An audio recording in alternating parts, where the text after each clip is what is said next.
Salam uşaqlar. 7-ci sinif iş dəftəri fizikadan son ilk birinci hissənin sonu birinci yarımizlə ümumiləşdirici tapşırıqların izahına baxırıq. Birinci suala baxaq. Qüvvə və təcil. Qüvvə bilirik ki, F hərfi ilə işarə olunur. Təcil isə kiçik A hərfi ilə işarə olunur. Vahidi metr bölünsün saniyə kvadratıdır. Bu təcilin vahididir. Vahidi Newtondur bu qüvvə.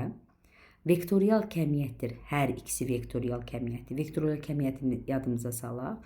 Həm qiyməti, həm də istiqaməti lazımdır. Onun üçün hər ikisi, yəni vektor olanda əslində başına bir vektor işarəsi qoyulmalıdır. Dinamometrlə ölçülür bu qüvvədir. Vahid zamanda sürət dəyişməsinə bərabərdir. Bu da təcildir. Baxın, təcil vahid zamanda sürət dəyişməsinə bərabərdir. Gəldik ikinci sualımıza. Şəkildə təsvir olunmuş cihazlarla ifadələr arasında uyğunluğu müəyyən edin. Baxaq, uzunluğu ölçür. Uzunluğu ölçür, yəni xəttkeş burada uzunluğu ölçər. 2-yə A gedir 2-yə. Kiçik ölçülü bərk cisimlərin və mayelərin həcmini ölçür. Bu menzurkadır. B gedir 3-ə. Zamanı ölçür. Bu saniyə ölçəndir. D-də deyir, ölçdüyü kəmiyyətin vahidi BC-də əsas vahid deyil. Əsas vahid deyil. Baxaq bir dənə. Uşaqlar, uzunluğun vahidi metr, əsas vahiddir. Saniyə ölçən də saniyədir, əsas vahiddir. Lakin menzurka həcmi ölçür, həcmi kubmetrdir, əsas vahid deyil. Gedilən yolun uzunluğu məlum olarsa, bu cihazdan istifadə etməklə orta sürəti tapmaq olar. Orta sürət nə idi? Gedilən ümumi yol bölünsün zaman. Deyir, bizə yol məlum olarsa, bu cihazdan istifadə edərək sürəti tapmaq olar. Deməli, bizə nə lazımdır? Saniyə ölçən, zamanı ölçən. Deməli, 1 oldu CE, 2A, 3B'dir. Üçüncü şəklə baxaq. Şəkildə təsvir olunmuş cihazla bağlı doğru ifadələri seçin. Temperatur ölçür, bəli, dərəcə C bu termometrdir. Temperatur ölçür, yəni 1 doğrudur. 1 bölgüsü 2 dərəcədir. 1 bölgünü tapmaq üçün nə edirik? 1 bölgünün qiyməti bərabərdir. Ən yaxın görsənən rəqəmləri bir-birindən çıxır. Fərqi yoxdur, hansı olursun. 40-dan 20-ni götürək. 40 çıxılsın 20 edir 20. Aralarındakı saya bölürük. 1, 2, 3, 4, 5. Yəni aralarındakı bölgülərin sayı 5. Deməli, 1 bölgünün qiyməti 4 dərəcədir. 1 bölgünün qiyməti. Amma bizə deyir ki, 1 bölgünün qiyməti 2 dərəcədir. Xeyr. Xətası. Xəta nə idi? 1 bölgünün qiymətinin yarısı. 1 bölgünü 4 tapdıq. 4-ün yarısı 2. Bizə deyir 2-dir. Xəta bəli. Deməli, bu doğrudur.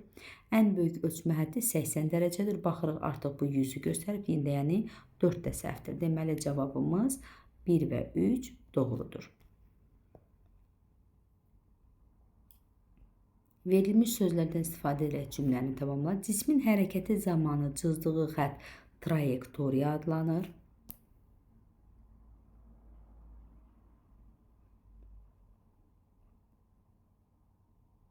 Trayektoriya adlanır.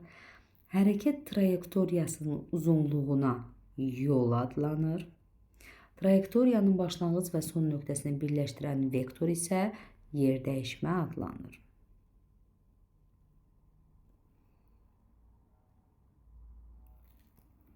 Gəldik 5-ci suala.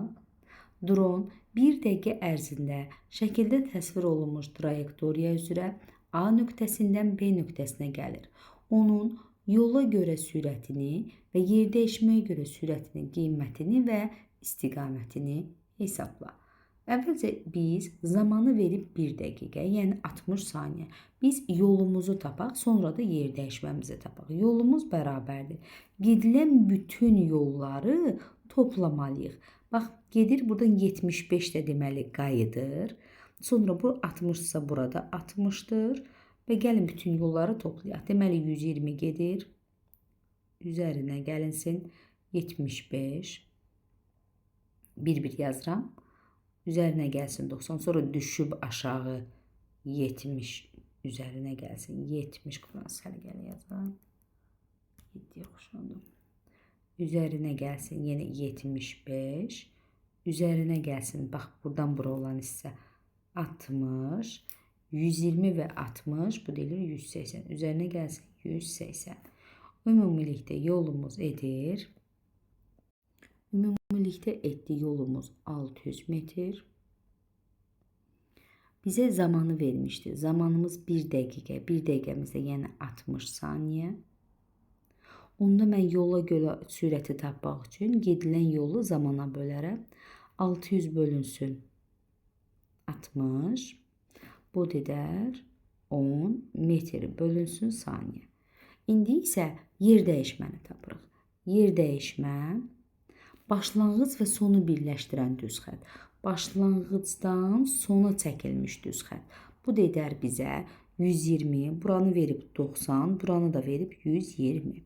Onda bizim yer dəyişməmiz olar 120 üzərinə gəl.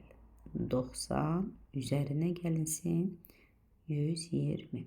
Bu da bərabərdir.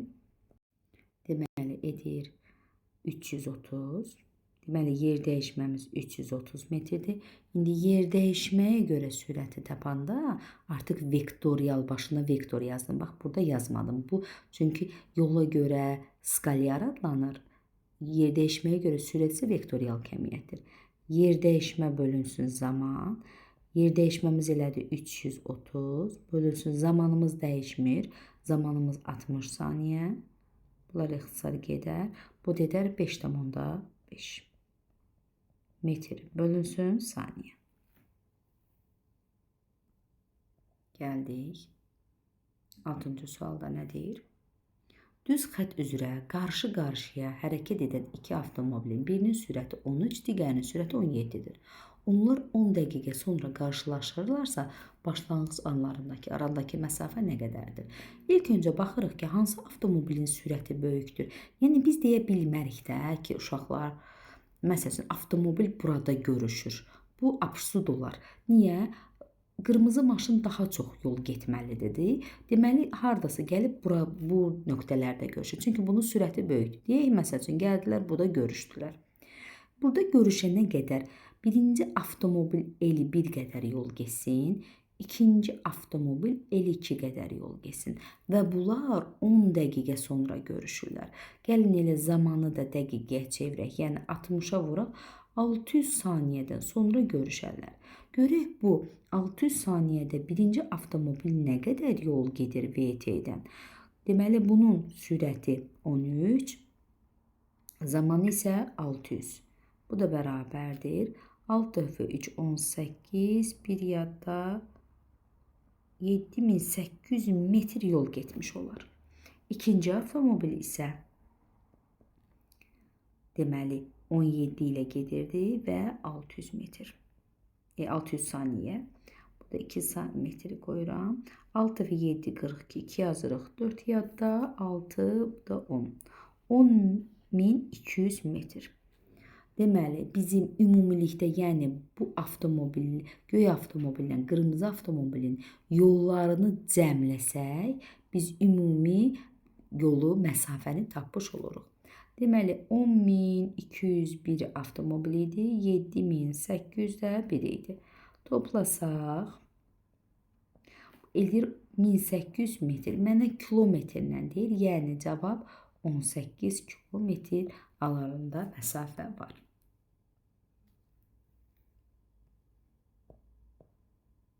Gəldik 7-ci suala.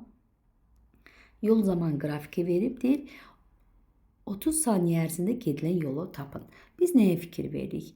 Yolun zamandan asılı qrafiki düz qrafikdirsə, deməli bu bərabər sürətli hərəkətdir.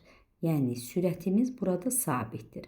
Gəlin biz istədiyimiz ya 3 saniyədə və yaxud da 5 saniyədəki sürəti tapaq. Sürət nə idi? Gedilən yolun zamana nisbəti bərabərdir. 3 saniyə üçün tapaq. 3 saniyədə bu gedib 45 metr yol və 3 saniyə zaman anında. Yəni 45 bölünsün 3.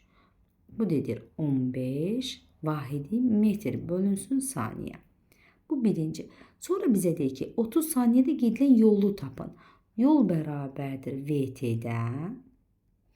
Bizim sürətimiz dəyişmir. Yenə 15 dəfə dedik, bərabər sürətli hərəkətdir. Lakin zamanımızı deyir 30 saniyədə nə qədər yol gedər. Bu dedər 450 metr. Deməli, ilk sualımızın cavabı 450 metr. İkinci sualda deyir, sürət zaman qrafiki qur. Nə dedik? Bərabər sürətli hərəkətdir. Bərabər sürətli hərəkətdə, bu da balaca qurum, bərabər sürətli hərəkətdə sürət zamandan aslı deyil. Və burada yazırıq 15. Burada metr bölünsün saniyə, burada isə saniyə. Burada istədiyimiz 1 saniyə, 2 saniyə, 3 saniyə deyərək tamamlaya bilərik qrafikimizi. Yəni, əgər yol zamandan düz asılıdırsa, bu zaman sürət zamandan asılı deyil. Çünki bərabər sürətli hərəkətin qrafik olmalıdır. Sürəti 18 km bölünsün saat hərəkət edən velosipedçinin təcili qiyməti nəyə bərabər olmalıdır? 5 saniyə sonra işıqforda dayana bilsin. Bax, sürətlə hərəkət edərək dayana bilsin. Deməli, uşaqlar, biz təcilin düsturundan son sürəti tapmaq üçün dayana bilsin, yəni yavaşlayan hərəkət, onda V0 minus AT. Dayana bilmək o demək ki, son sürəti 0 olsun. Bax, bu bərabər 0. Bu zaman onda V0 bərabərdir AT alırıq və bizə burada təcili soruçurdu. Təcil də bərabərdir sürət bölünsün zaman. Sürətimizi verib 18 km bölünsün saat. Əvvəlki dərslərdə demişik ki, kilometr bölünsün saatı metr bölünsün saniyə çevirmək üçün 18-ə 5-ə vururuq. 18-lər gedər, elə cavabımız 5 metr bölünsün saniyədir. Deməli, yazıram 5 və bizə 5 saniyə müddəti deyirdi. Bu deyiləyər cavab 1 metr bölünsün saniyənin kvadratı. 9-cu suala baxırıq. Velosipedçi sükunət vəziyyətindən hərəkətə başlayır. Yəni, başlanğıc sürəti bunun 0-dır. 30 saniyə sonra dayanır. Sükunət vəziyyətindən hərəkətə başlayır və 30 saniyə sonra dayanır. Bu müddətdə 180 metr yol qət edir. Velosipedçinin orta sürətini soruşur. Bizə orta sürəti deyilmiş. Gedilən ümumi yol bölünsün ümumi zaman. Bərabərdir. Ümumi yol nə qədər yol gedib? 180 metr. Neçə saniyə? 30 saniyə. Bu dedər 6 metr bölünsün saniyə. Baxaq. Cisim A nöqtəsindən hərəkətə başlayaraq 30 saniyə ərzində ikinci dəfə C nöqtəsinə çatır. A-dan başlayıb, bax, gəlir, bu birinci səfər C-yə çatdım. Bir də hərlənib gəlib ikinci dəfə. Deməli, neçə dəfə dövr etdim? Bir dənə tam dövr etdim, bir də yarı dövr etdim. Onda mənim sayım, enim neçə olur? Bir tam dövr, bir də yarı. Yəni, 1,5 dövr etdim. Neçə saniyə bunu etdim? 30 saniyə. İndi mənim periodumu tapmaq üçün period bərabərdir. Zaman bölünsün dövrlərin sayı. Zamanımız 30, dövrlərin sayı 1,5. Vergüldən azad edək. Ona vuraq sürət və məxrəci. Bu dedər cavab 20 saniyə. Deməli, mənim bir periodum 20 saniyədir. Dövr etmə tezliyini soruşur. Tezlik də periodun tərsi, yəni 1 bölünsün 20. Bunu da hər ikisinin sürət məxrəci 5-ə vursaq edir 5. Yəni, onluq kəsrədə çevirsək 0,5 saniyə üstü -1. Bir dənə də yoxlayaq uşaqlar. Dedik periodu 20 saniyədir. Yəni, bir tam dövrə çevrə cızırdı. Buna vaxt sərf elədi 20 saniyə. Deməli, bunu da 4 bərabər hissəyə böldükdə hər bir hissəyə 5 saniyə düşür. Düzdür? İndi gəlin 30 saniyədə görək ikinci dəfə C nöqtəsinə çatırmı? Gəldik 5, 10, gəldik bir tam dövr elədik 20. Bir də gəlirik 25, 30. 30'a gəldik, çıxdıq bura. Deməli, ikinci dəfə həqiqətən də C nöqtəsində olmuş olduq. Sonra təkərin radiusu 0,6 metr olan avtobus bərabər sürətlə hərəkət edərək 3,6 kilometr yol qət edir. Təkərin neçə dövr etdiyini tapın. Baxaq suala. Deməli, Təkər bir tam dövr edəndə, bax bu təkər bir tam dövr edəndə çevrə çözür və bu təkər fırlana irəliyə doğru hərəkət edir. Düzdür, belə irəliyə doğru hərəkət edir. Və bu ümumilikdə deyil 3,6 kilometr yol qət edir. Bizə neçə dəfə dövr etdiyini tapmaq lazımdır. Ümumilikdə yolu deyirik ki, bu 2πr qədər, amma bilmirəm nə qədər dövr etdiyini. Ümumilikdə yolu. Bax bunu bizə verir. 3,6 kilometrdən metrə çevirəndə minə vururuq. O deyilir 3600 metr. İndi bizə neçə dövr etdiyini, yəni buradakı eni tapmamızı istəyir. N bərabərdir. Yanındakılar məxrəcə düşür. 2πr. Sürətdə isə qalır 3600. Bərabərdir. 3600 2π, yəni 6 pimizi verib 3. Radiusumuz da 0,6. Vergüldən azad eləyim. 6 dəfə 6 36. 36 ilə də gedər. Cavab 1000 dəfə dövr etmiş olar. Gəldik 12-ci suala. Rəqqas O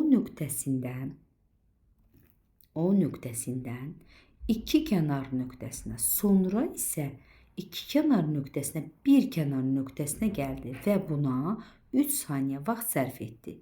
Rəqqasın rəqs periodunu, tezliyini və 28 saniyə ərzində neçə rəqs etdiyini tapmamızı istəyir. Biz əvvəlcə periodu tapmaq lazımdır.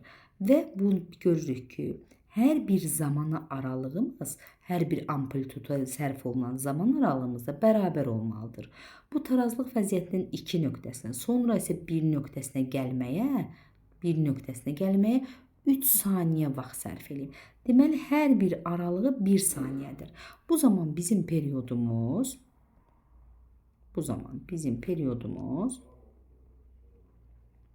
periyod da bir tam rəqsə sərf olunar. Bir tam rəqsdə də 4 dənə amplitud gedir. Yəni, mən sıfırdan başlamışamsa, uşaqlar, yenə sıfıra gəlməliyəm. Baxaq, 1, 2, 3, 4. Artıq bir tam periyod elədi. Deməli, 4 vurulsun, həmin o aralıq 1. Deməli, bizim periyodumuz 4 saniyədir. Tezliyi isə dedik ki, periyodun tərsidir. Bu deyir 4də 1, yəni 0,25 saniyə üstü -1. Sonra nəyi soruşur? Bizə 28 saniyədə nə qədər rəqs etdiyini. Biz əgər çevrə üzrə hərəkətdə yolu deyəndə 2πr vurulsun n-i götürürük yolda. Amma rəqslərdə bir tam dövrdə 4 dənə amplituddur. Amma n qədər getdiyini bilmirəm. N-in yerinə isə uşaqlar, biz periyodla olan düsturu xatırlasaq, x-in bərabərdir. N-i yerinə yazaram kiçik t bölünsün böyük t. Bərabərdir. Bizim 28 saniyə isə neçə rəqs etdiyini deyir. Mən elə bildim yolu soruşur uşaqlar. Deyirəm, burada amplitud verməyib. Mən nə yazıram görəm? Bizə deyir ki, 28 saniyə ərzində neçə dövr edə. Yəni, n bərabərdir. Kiçik t bölünsün böyük t. O da bərabərdir. Kiçik t'miz bizə verib 28 saniyə. Periyodumuzu da tapdıq 4 saniyə. Bu da deməli 7 dəfə dövr etmiş olar. 7 dəfə rəqs etmiş olar. 13-cü sualda, bax burada yolu soruşur. Amplitudu mütləq verməlidir yolda. Yaxınlaşdıraq. Baxaq uşaqlar, rəqs amplitudu 1,6 metr, yəni x-m'imizi verib. X-m. Olan rəqqas 1,5 dəqiqə ərzində 36 rəqs edir. Periodu soruşur və getdiyi yolu soruşur. Periyod dedik ki, deməli bizim zamanımız var, sayımız var, periyodu tapa bilərəm. Periyod zamanın, rəqslərin sayına nisbətidir. 1,5 dəqiqə deyil, biz bunu saniyə çevirək. Bu dedir 1 dəqiqəmiz 60, o da yarısı 90. Bölünsün 36. Rəqslərin sayı. Bu da bərabərdir 2,5 saniyə. Sonra nə istəyir bizdən uşaqlar? Onun rəqs etdiyi periyodu tapdıq, tezliyi. Tezlik 1 bölünsün 2,5. Yine vergüldən azad eləyək. Bu dedər 5'e bölərəm 5, 5'e bölərəm 2. Yəni 0,4 saniyə üstü -1. Sonra nəyi soruşur? Gedilən yolu tapın. Dedik ki, rəqslərdə gedilən yol deyəndə ağlımıza ilk bu düstur gəlsin. Vurulsun n. Və bizə 25 saniyə ərzində deyir. Yəni biz buradakı n-in yerinə zaman, kiçik zaman bölünsün periyod yazaram. Bərabərdir. 4 vurulsun. X-imiz neçədir? 1,6. Vurulsun. Kiçik zamanımızı verib 25 saniyə. Periyodumuzu da tapdıq 2,5. 2,5. Bax, bu vergüllər azad olar. 25'lər gedər. 16'nı da 4'ə vuranda 64 metr yol getmiş olar. Gəldik 14-cü və 15-ci suala baxaq. 14-cü sualda nədir? Şəkildə helium atomu təsvir olunmuşdur. Bu atomu təşkil edən zərrəciklərin kütlələrini və elektrik yüklərini müqayisə edin. Yəni dəqiq bir qiymət deyə bilmərik. Ona görə bizə müqayisə edin soruşur. Helium atomu 2-4 uşaqlar. Yəni nüvəsində 2 protonu, 2 neytronu var və 2 dənə də elektronu var. 2 proton, 2 elektron, 2 neytronu var. İndi mən kütlələrini, kütlə M hərfi ilə işarə olunur.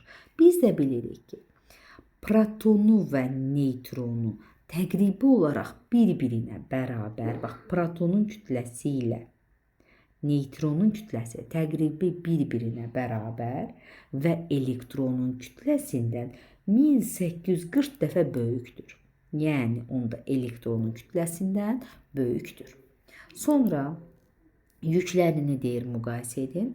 Nə dedik? Proton müsbət yüklü, yük Q hərfi ilə işarə olunur. Proton müsbət yüklü, yəni sıfırdan böyük. Sonra gəlir elektron mənfi yüklü, sıfırdan kiçik. Neytron isə yüksüzdür, yəni sıfıra bərabərdir. Sonra nə deyir? Hansı variantda Rezerfordun apardığı təcrübəni təsvir olunmuşdur? Rezerford biz B-ni, B şəklini. Bəs niyə cavabınızı əsaslandırın?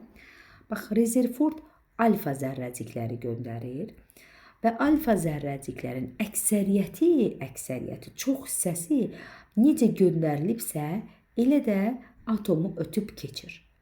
Bu o deməkdir ki, heç bir maneə rast gəlmir. Yəni, atomun əksər hissəsi boşluqdan ibarətdir. Lakin nüvəsində isə gəlib əks olaraq qayıdır. Bəzən bu şəkildə olaraq qayıdır. Yəni, alfa zərrəciyi də müsbət yüklüdür. Nüvənin tərkibində nüvə müsbət yükdən ibarətdir dedik. Proton və neytrondan, proton da müsbət yüklü olduğundan bir-birini itələdiyindən o istiqamətini dəyişir. Bunu da Rezerford aparmışdı təcrübəni. Bu Rezerford da Thomson modelini sınaqdan keçirmək üçün aparmışdır. Rezerford da Thomsonun şagirdi olmuşdur. Yəni, cavabımız B şəklə uyğundur. Bu qədər uşaqlar, birinci hissəni yekunlaşdırdıq. İş dəftərini gələn həftədən ikinci hissəyə başlayarıq. Oldu, hələlik, sağ olun.